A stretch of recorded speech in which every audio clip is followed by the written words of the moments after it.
Welcome to Telangana వెలుగు. నేను మీ రాజు. So దాదాపుగా ఇంకా రెండు అంటే క్యాబినెట్ మంత్రుల్లో రెండు మంత్రి పదవులు ఖాళీగా ఉన్నాయి. అవి ఎవరికి ఇస్తారు, ఎప్పుడు ఇస్తారు? దాదాపుగా ఈ రెండు మంత్రి పదవుల పైన 6 మంది ఆశలు పెట్టుకున్నారు.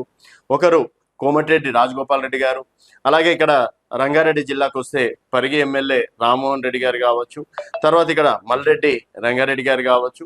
ఇక్కడ ఆదిలాబాద్ సైడ్ చూసుకున్నట్టయితే రీసెంట్ గా నిన్ననే ఒక ఎమ్మెల్యే గారు ప్రేమ్ సాగర్ రావు గారు కాంగ్రెస్ పార్టీ పైన కొత్త వారికి ప్రిఫరెన్స్ ఇవ్వకండి, ఉన్న పాత నేతలని కాపాడుకోండి అని చెప్పేసి కూడా చెప్పడం అనేది జరిగింది. సో అంటే ఆదిలాబాద్ జిల్లాకు సంబంధించి వివేక్ గారికి ఇచ్చి వారికి మంత్రి పదవి ఇవ్వలేదు. సో వారికి కార్పొరేషన్ చైర్మన్ ఇస్తా కూడా వారు తీసుకోలేదు.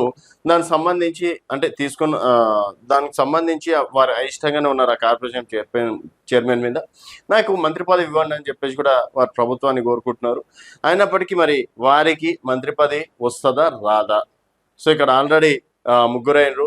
సో విద్యాశాఖ ఇప్పటికీ సీఎం గారి దగ్గరనే ఉంది, హోంశాఖ కూడా సీఎం గారి దగ్గరనే ఉండడంతో మరి రెండు మంత్రులు అనేది చాలా కీలకం. కాబట్టి మరి ఒక బీసీ నేతకి మంత్రివర్గంలో చోటు, అలాగే ఒక ఎస్టీ లంబాడా సామాజిక వర్గం నుంచి మంత్రివర్గంలో చోటు కల్పిస్తారని చెప్పేసి ఊహాగానాలు వస్తున్నాయి. సో ఇప్పటి వరకు ఆశలు పెట్టుకుంటున్నటువంటి ఈ నలుగురు ఓసీ సమాజ వర్గానికి సంబంధించి రెడ్ల సామాజిక వర్గానికి చెందినటువంటి నలుగురికి ఆశలు అడే ఆశలేనా? ఒకవేళ మరి కోమటిరెడ్డి రాజగోపాల్ రెడ్డి గారికి మంత్రి పదవి ఇవ్వకపోతే తను మాత్రం ఇండైరెక్ట్ గా ప్రభుత్వం పైన తిరుగుబాటు చేస్తా అని చెప్పి చాలా సందర్భాల్లో చెప్పడం అనేది జరిగింది.